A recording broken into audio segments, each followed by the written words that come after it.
Om Shanti, good evening. Warm welcome to Interview with the Raj Yogi. And our topic, I believe, tonight in this session is the power of contentment. As usual, we're going to start with a reflection.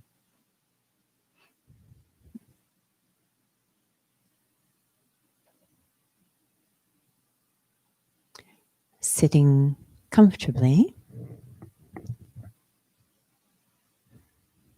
giving the body a moment or two to become quiet and settled. And then turning my attention to my own mind.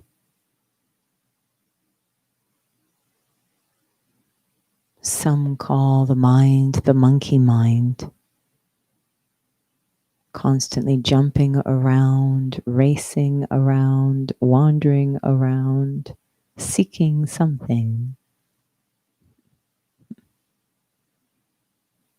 They claim meditation is a challenge because the mind won't sit still.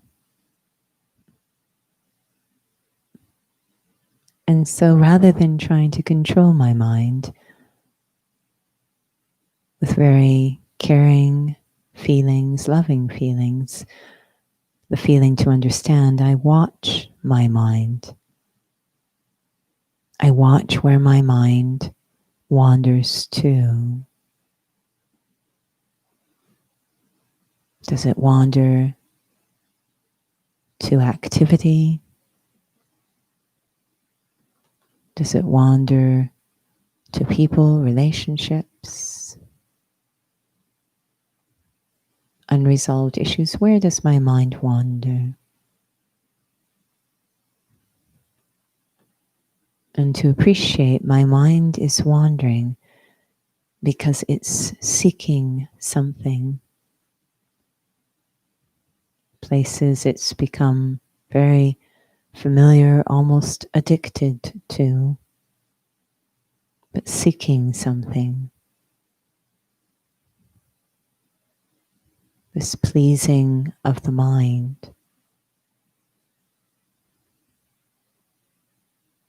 And the question is, rather than wandering outside, internally, can the mind find that fulfillment?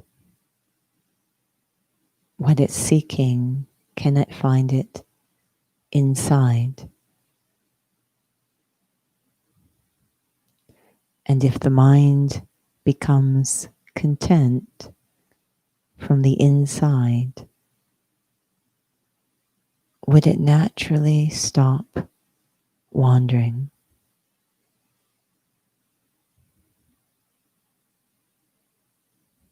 Om Shanti.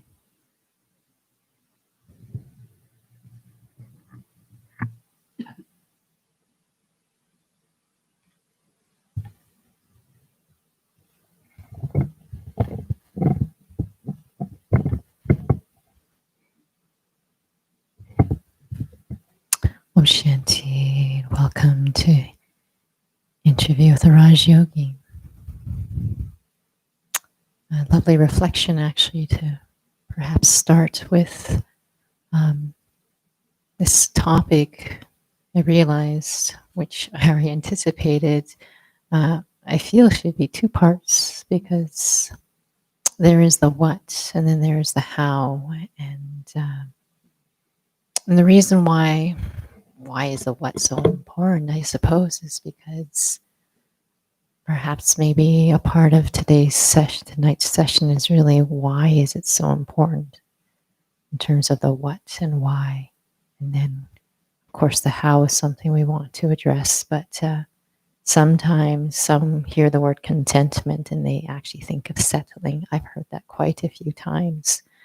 So what is contentment then? Because it's like any word we have out there, we have our own little ideas of it. But in the context of Raj Yoga, what is it and why is it relevant?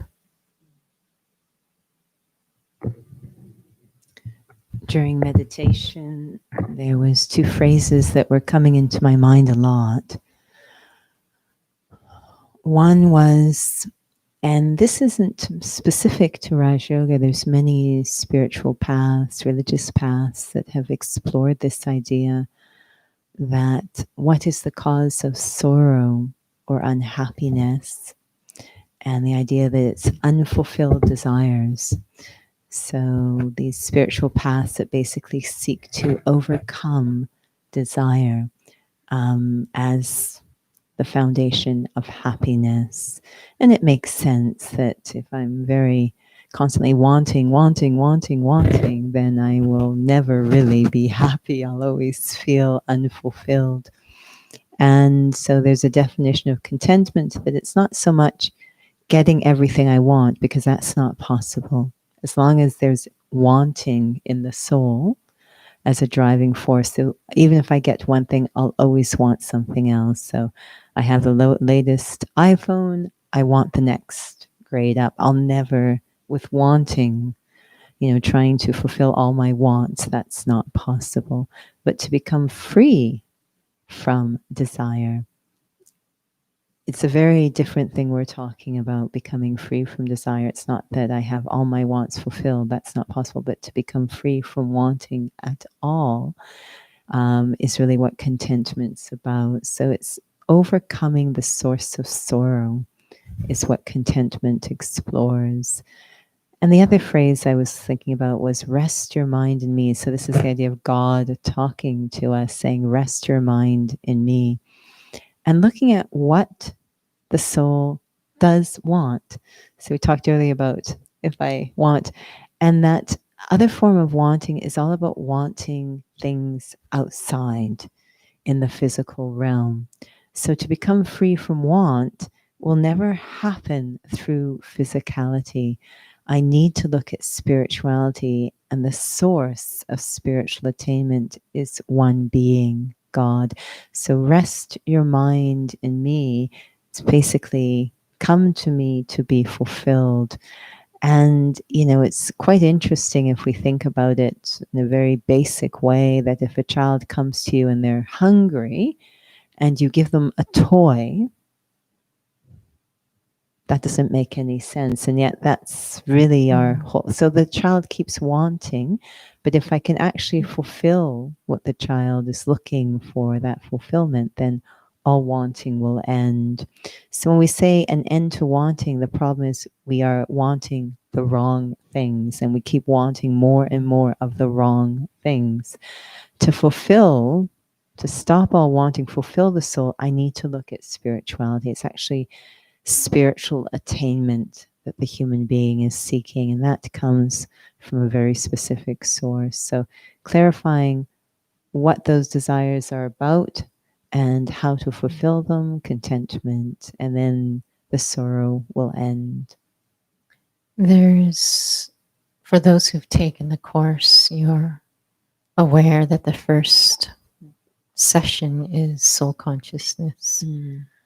And what came to mind when you were sharing was, the phrase that's often used is consider yourself to be a soul. And remember, you can say God, remember the Father, the Supreme Soul, your spiritual parent.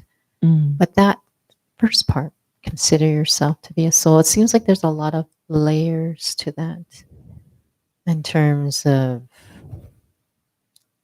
purpose, in terms of understanding, in terms of experiencing it, in terms of it being practical. Have you found for yourself that if there is actually a deep level of accepting that I'm a soul, that it could help to really accept that it's a spiritual issue? Because for many, it's like, I don't know how considering myself to be a soul has anything to do with a lack of getting what I want and feeling like I'm still empty. Yeah, to consider myself to be a soul is a bit like acknowledging the elephant in the room, to really acknowledge what the problem is. And, when we're blindfolded and there's an elephant in the room, we kind of identify it as other things. It's a very big log or whatever. So it takes a while to take the blindfold off and to acknowledge, oh, that's the problem, right? Is that it's a spiritual issue. So definitely that's a huge part of soul consciousness as well. To consider myself to be a soul means I'm now in a space, an alignment, a state where I can receive from the source of spiritual fulfillment. I can receive. So, once I remember it being described as a glass, there's the opening of the glass. And if the glass is turned with the opening upwards as you pour water, it will go into the glass, it will receive.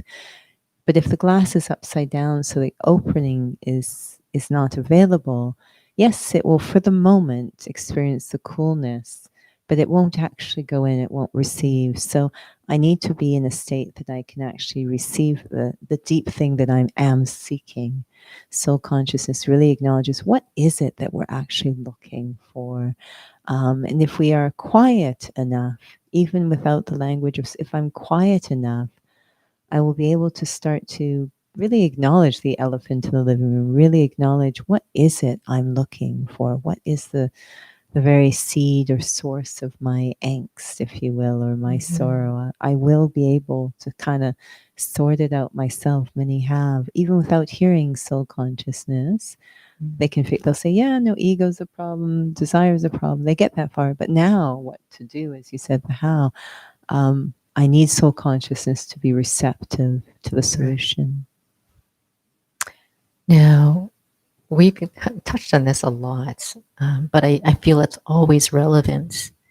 Is that some find that this quality, I suppose, of one study that just picturing myself to be a point of light. Mm. What is the implications of that in terms of what you're talking about? So the deeper issue is a spiritual issue, and also the other piece about being receptive to getting what I need.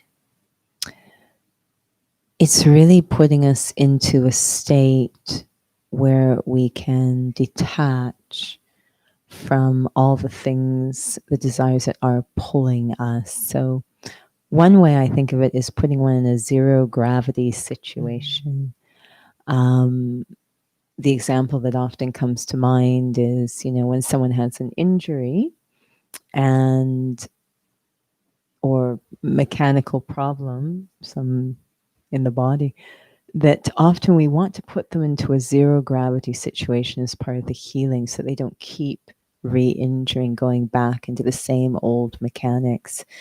And so to consider myself to be a soul is a bit freeing me from the things that are pulling so deeply on the self, so that I am available for the solution or the healing, that which will create well-being or contentment. Until I do that, it's one of the jokes we have is soul consciousness is suggesting that I am an eternal being. It completely redefines the sense of I and mine. So I might have considered that's my child, that's my husband. It's not a negation of those people, but it is a reframing of the relationship, so that, okay, that's a fellow soul on their own journey. I can't really own other people, is what it's suggesting. That, we can certainly share time together, but that time is temporary. And so to really grasp that is all part of soul consciousness. So people say, oh, yeah, yeah, no, I get it. I'm a soul, I'm point of light, but my son,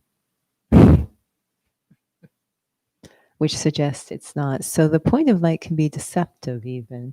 Oh, I'm imagining a point of light in the center of my forehead, but I'm not actually getting the significance of being a soul, which is that deep reframing, that liberation from the very things that have been causing me sorrow and have now become actually quite addictive. Do you feel that if it wasn't, I might seem like I'm asking a very obvious question, but it's perhaps maybe looking at the indicators or signs and symptoms. if it's not feeling very real, if it's just, Mm, just a point of light, given these two pieces, that it's a spiritual issue, a lack of contentment is a spiritual issue. And to be able to take power to really become, to fill with what I'm looking for from the Supreme Soul. If that experience of being a soul isn't very real, mhm. like what kind of, would I really be able to actually accept that it really is a spiritual issue? Would I really be able to take? Yeah, and in school we talk about theoretical and practical, or intellectual and practical. So I can theoretically or intellectually grasp it, but not really practically accept it, as we say in the heart, which means I can't take benefit from it. It doesn't really work theoretically. I feel that souls deserve more than to imagine that something is going on, rather than it's actually going on. So yeah, it's very challenging to be able to take that benefit if I haven't practically gone into the Mhm. experience. Are there signs that it's not going anywhere, so Yeah. to speak? I mean, maybe it's obvious. I'm not sure what souls feel. Mhm. I think, it's very interesting, this language, God tests us, or situations come along to build our character. And those really are the ultimate signs. And if I'm experiencing that, we've had very interesting lessons in the last 2 mornings on this point, aversive situations. But if I am consistently finding that basically things aren't changing, that I'm really still being very deeply affected by the same things, then it's suggesting that there isn't really that transformation. So life will be very loyal, very helpful in allowing me to see, giving me some signs that maybe I'm not completely going into Mhm. this study, this practice fully. So things that might appear to be bad things happening, they actually can be excellent feedback that I actually haven't taken full benefit.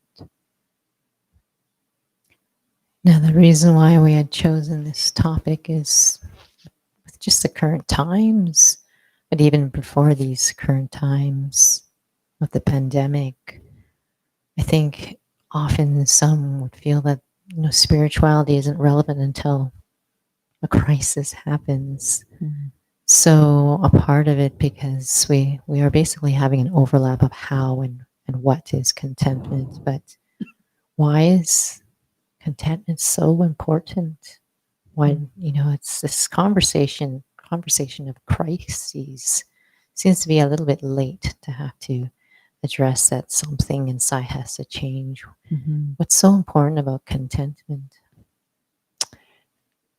When we look at a situation, a crisis means that the way things had been in my life, what I'd become comfortable with, that what I wanted was happening in my life. And when that no longer happened, what I wanted, I call it a crisis. Crisis means there's extreme test to my attachments. Mm. That's a crisis. And I don't consider them my attachments. It's just, this is the way I want things to be. Even souls say, oh, this something happened yesterday and it shouldn't have happened. And that is a bit of an insane statement, because it did happen. So it's not that it shouldn't have happened, it did happen. So it was meant to happen. But what we actually mean, again, acknowledging the elephant in the living room, it's what I wanted to happen did not happen. So that's very different from it shouldn't have happened. The correct terminology is what I wanted, that desire is, again, what I wanted to happen didn't happen. So when what we want, what we're attached to, isn't happening, we call it a crisis. And rather than looking at, wow, I'm really attached to things, I'm really, I'm quite high maintenance, if you will. we start to get very irritated and critical, and eventually we turn on each other. So, again, we're not acknowledging the elephant in the room, we're misdiagnosing the issue. So, it's very interesting at times of crisis. If you look at the situation now, um, people are not able to live their lives the way they want, the way we become attached to, the way that we're comfortable with, the way we want. And various things that we're quite attached to are being challenged. And so we find it extremely stressful and fatiguing because it takes a lot of energy to hold on to something when it's being challenged. It's easy to, we don't even notice it when it's not being challenged. But when that's being challenged, if I'm holding on to something, then someone else starts to pull, it's going to take a lot of my energy to keep holding on to it when it's being pulled. The obvious thing would be to let go, and then it's okay. There's no fatigue, but we kind of hold on. One way that it used to come into my mind was this idea of juggling balls. And we get used to juggling a lot of balls just to keep things the way we want. And then drama just keeps throwing more balls and seeing, oh, how long can they keep it up? It just keeps throwing. How long can they keep it up? Until eventually we have a crisis and all the balls fall on the ground and we just kind of lose it all. And that's what drama was looking for. That's because a healthy state is letting go. It's not wanting things to be very attached to things being a certain way, these deep, deep desires. Things are, ideally, well being means I am complete and full within myself, and I'm able to move through life sharing my specialities, my fullness, rather than wanting or taking. And now we're in a very wanting or taking mode, so we're experiencing a lot of crises. Now, I'm going to assume that those who are watching haven't watched a session, so that's why I'm asking the next question. Is that to say you're letting go, you're implying that you're giving up stuff, giving up control, giving up whatever it is. That seems very impossible for souls. So, how does letting go lead to contentment? I had a really neat question come a couple of hours ago from someone I know, and every once in a while they send an email and they ask, so what's your feelings on the pandemic now? And do you feel that souls are more open to spiritual awakenings? And I remember the reply was, it depends on the soul. That how far does the soul need to be pushed before they're open to something different, to letting go, as we say. And we'll come back to that in a moment. Some need to be pushed right against the wall. And when we say letting go, it's often used as an incomplete sentence. The full sentence, I'm letting go in order to make space for something new. So it's not letting go into emptiness or loss. I'm letting go of the old. So we work with a cyclical model in Raj Yoga. I'm letting go of the old in order to make space for something new. And so it's what we ideally want to be happening is that I'm starting to taste through reflection, meditation, I'm starting to taste that something new, and it makes letting go very easy. There is a very well-known line in the Gita that's take joy in renunciation. Letting go, take joy in renunciation. Most people think of renunciation, they think ascetic, they think loss, they think, extreme hardship, sacrifice, martyr. And the idea of take joy in renunciation sounds kind of strange. And this whole organization is actually built on a culture of renunciation, but such a pleasant experience because it's the complete sentence. It's not just letting go of everything and I've got nothing. It's letting go of the old as I experience something new. As you experience something. So it's not So, and then. no, in fact, you cannot ask someone to let go Mhm. until they do experience something new. So, Mm. if we look at the first student behind us here, Brahma Baba, he was a master of renunciation. This organization exists, I believe, because of his renunciation. So souls looking at him from the outside thought he was a little mad. He had very, very successful jewelry business, very, very beautiful position in society, lovely family. The list goes on and on. I mean, he had a perfect life, quite frankly. And then suddenly he starts to walk away from it. And they're like, "Are you mad?" Much of his family was very upset, felt that he was ruining the reputation of the family. But what they couldn't see, because it was all very incognito, was what he was experiencing inside was so beautiful and so much inspired him. I have to honor these new experiences. I have to. For my own self respect, I have to. So I often think of it as this idea we've talked about, the giraffe who has this long neck and can see things that those on the ground may not be able to see. So, there might be something going on, something wonderful, but the giraffe is walking away from it. And they're like, what? Because he sees something else in the distance that others can't see that might be more wonderful. And so off he goes. Yeah. So, just a reminder, if souls have questions, please type in the chat box. We do have facilities to see if To you have monitor anything. that. Yes, so please do. And I actually can't see anything. well, I at least see something that would pop up. I would have to Okay. look closer, Okay. but But we can do it. yes. So if any questions come up, let us know. This is part one of part two. So if something comes up later, again, you can email us, or you can also join the next session and let us know if you have anything that comes up. But we have so the title of tonight's session is "Power of Contentment." What is the impact of that feeling of being full? Because I think we can take that for Yeah. granted. So this, if we're completely honest, this is actually the session's called The Power of Contentment. It's actually about the power of purity. Contentment is one of the three aspects of purity. There is this freedom from influence, there is this fullness called contentment, and there is the self respect. And so there is a lot of power in purity.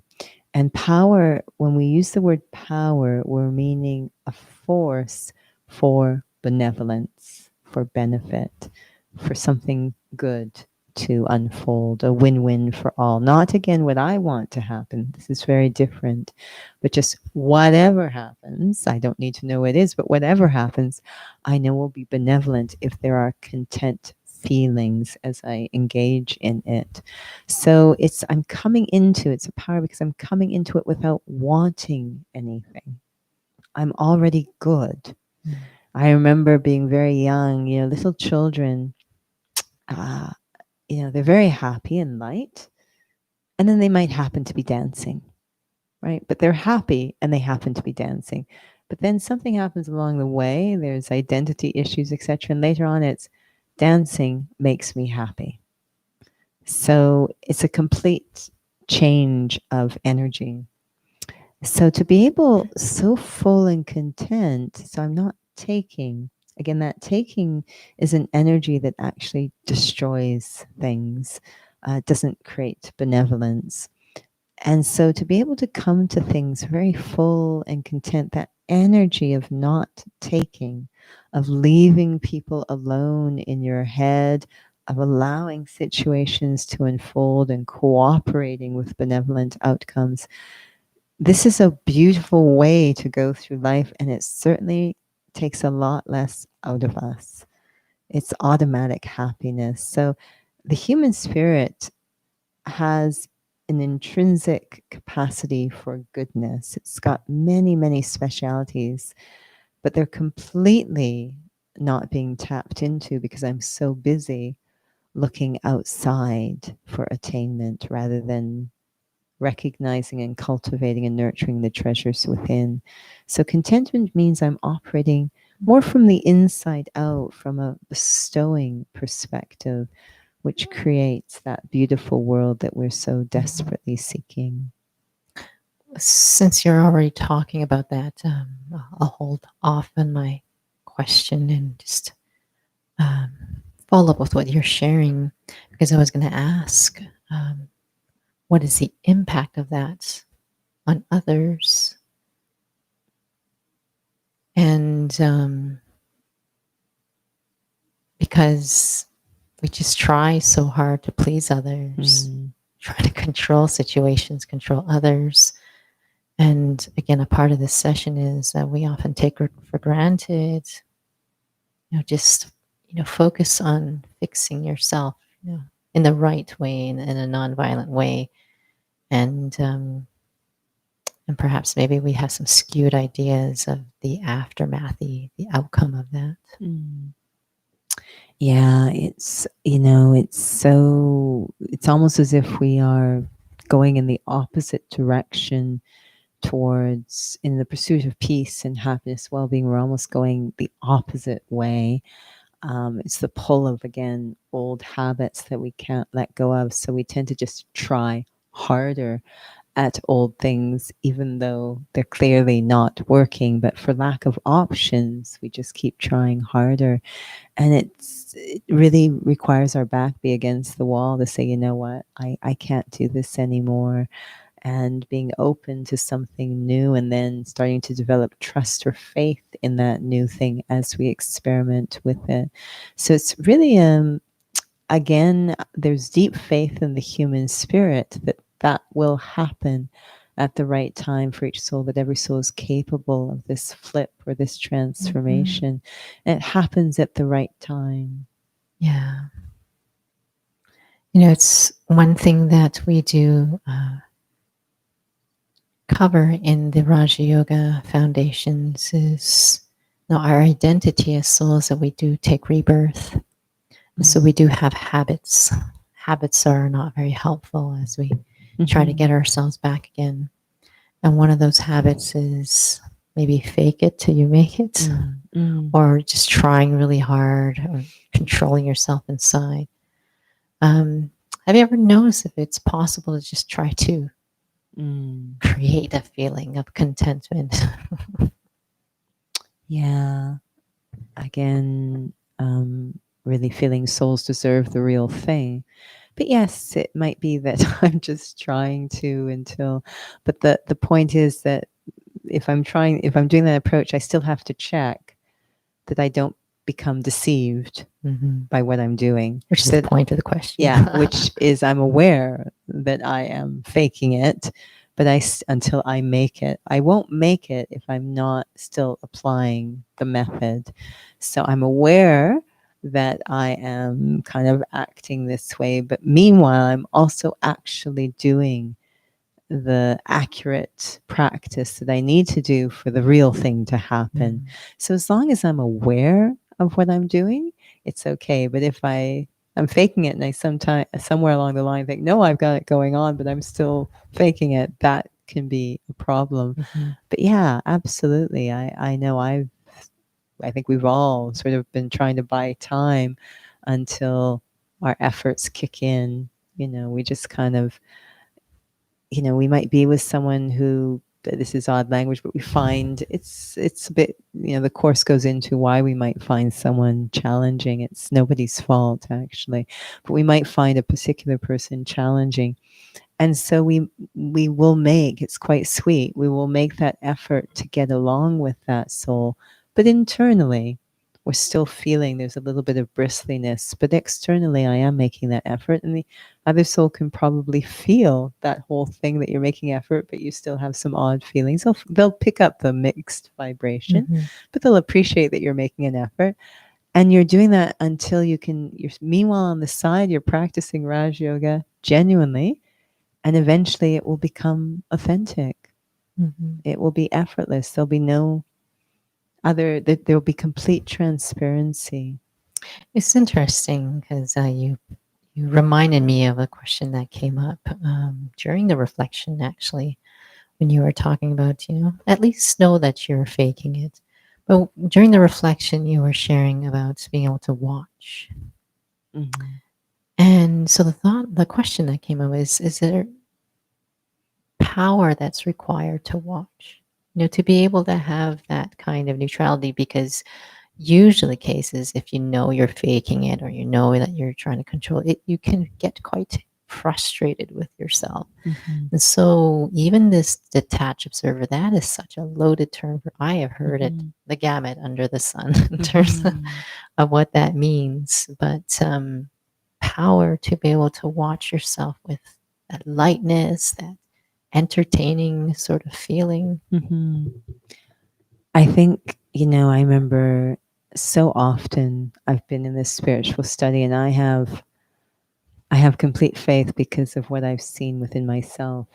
Mm, that's nice. That in the study, in the power of the study Mm-hmm. to do its Mm-hmm. magic, because there's so many times that, is this really going to work? I mean, you're just looking, you're saying there's such a bunch of stuff in there that needs to be addressed. Is this really going to work? And very slowly, it's actually quite quiet. It kind of sneaks up. As long as you are genuinely doing the work as honestly as you can at that moment, slowly, these benefits start to, it's very quiet. And, we want, again, desires will interfere. If it's feeling I should be here at this time, given, I should look like, I mean, it's all, desires are going to even self implode, right? But it does work very slowly, very slow. Things start to change. So you start to get that lightness and actually love. Detached is actually love. So when we say detached observer, it means I'm a very loving observer, a non judgmental, patient observer, in this case of the self. Mm-hmm. It's much easier to look at things with clarity when there's that loving or non judgmental feeling. So to be able to watch the self and say, okay, yes, there's that thought, and I'm going there, and this is happening, and I'm not honest there, whatever. And to do it all without any judgment is such a useful skill, such a useful skill. It takes power. It takes power, which Mm, I will accumulate as long as right. I don't jump ship. Again, it might look like, oh, nothing's going on because I want huge outcomes overnight. And that's not fair to the self. Mm-hmm. So it takes time. Hang in there. Again, I have such faith in the human spirit that we don't quit actually on ourselves. We just keep going. It's quite wonderful. So I just don't quit. I keep going. I keep going. And slowly, power starts to accumulate. And I start to notice I have a different relationship with myself. Mm-hmm. We're trying to move towards that really big form of purity or contentment, which is self respect. As that starts to build in the soul, how I manage myself will be very different. Right. I know we're coming close to the time since we started a wee bit late. Mm. I found this is to be a very important question. Hopefully, not really a repetition, but given the current times right now Mm-hmm. and the need for contentment, can you share a little bit about that? Um, I like the idea of it being a power because, right now there's such an atmosphere of, I wouldn't say just discontent, but actually fear, confusion, uncertainty, ambiguity. There's such an atmosphere. And this power of contentment creates almost a comfort zone without needing to provide any specific details. So it's going to be okay because, maybe I don't have the because, but just that feeling of it's going to be okay. It's a very full, mature vibration, contentment. It just creates a sense among souls I'm just thinking of a conversation earlier in the day. A soul came in. It was just myself and them in this workout area. And out of the blue, they started telling me about their daughter doing meditation or practicing meditation, and how she was pulled to look at outer space and some sort of television production that explores outer space, beautiful images, and how that was becoming a launch point for her meditations. I know I'm going into a little detail, but the point was he was going on and on about this, and it led into this very beautiful conversation about um, inner space, outer space, spirituality, and I'm sort of going along. And I'm like, where did this come from? But I remember just before feeling so much as I watch souls come in, I know what they're feeling is. It seems so critical. I just need to be in such an easy, content place. And we're given a method to do that in Raj Yoga, which is this connection to the Supreme Soul. And it's amazing how that, because the last thing he said to me as I was leaving, I said, I don't know what this conversation we just had was about. It was a bit odd. It distracted you. And he looked at me and says, no, no, no. Actually, I came in here with my head in a certain place. And then we had this conversation. And now my head is in a different place that I really appreciate that. And so there was no plan. There was nothing specific about it. All I know is there was such a feeling of not wanting anything from that soul or from that situation or from that conversation. Just this vibration of fullness that supports souls. It's a very quiet, invisible vibration that reassures souls, because it's very confusing times and no one does have any answers. And I know souls want, when is this going to end? Nobody knows. No one knows where this is going. So all we're left to do is, I'm going to have to create a comfort zone within myself, because things seem a little uncomfortable, or I'm not going to get comfort from the outside. I need to create it. And if I can, I will be vibrating that comfort, and other souls will feel that comfort in what otherwise is uncomfortable. So it's a very important. And why do I want to feel comfortable? Because otherwise I will start to act from that discontent place and set in motion more difficulty, more difficulty. I'm actually adding to the problem. So I need to be in a comfortable place. Thank you, Judy. And I'm glad we have part two, because the intent was to talk more about the practical in terms of the how next week. I'm really glad you clarified about, you're letting go as you're experiencing something meaningful, because I think that's one of the most frightening things individuals, letting go. Oh my gosh, like, how do you let go? So we'll definitely explore that more next week. So thank you for joining. I'm going to hand it over to you for a little reflection.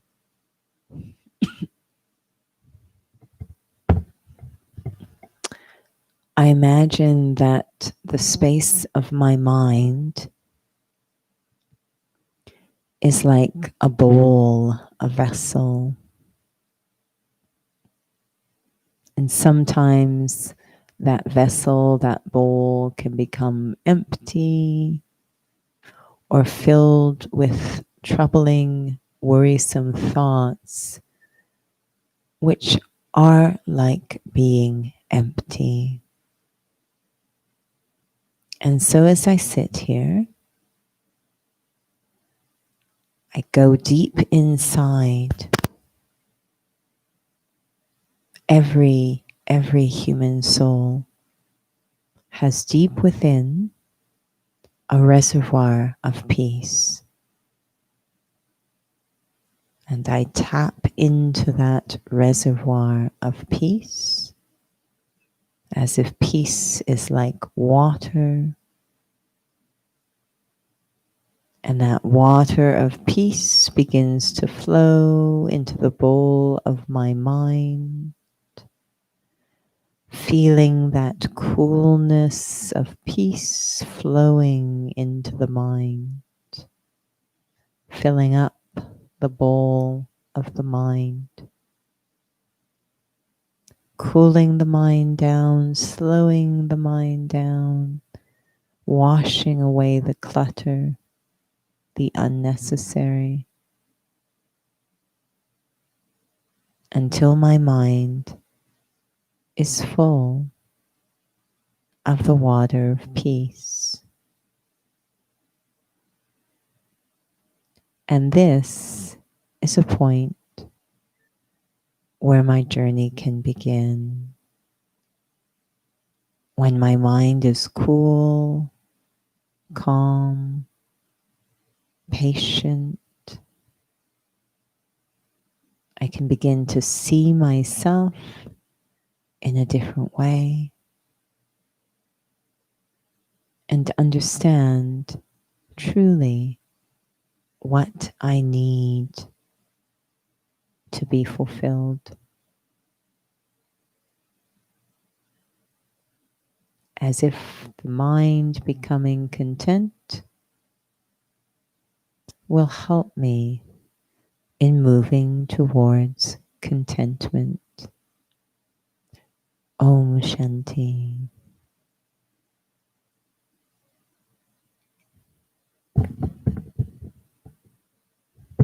Thank you, Judy, and thank you to those for joining us tonight. I will pass it back to you again to let us know about upcoming sessions. So, as Nora mentioned, I guess there will be a part 2 next week. You can tune in then. But if you want another interview before that, on Thursday, we will have interview with a Raj Yogi exploring the basics, more the essentials of Raj Yoga. And our topic is spiritual clarity. Fantastic. That goes well with tonight.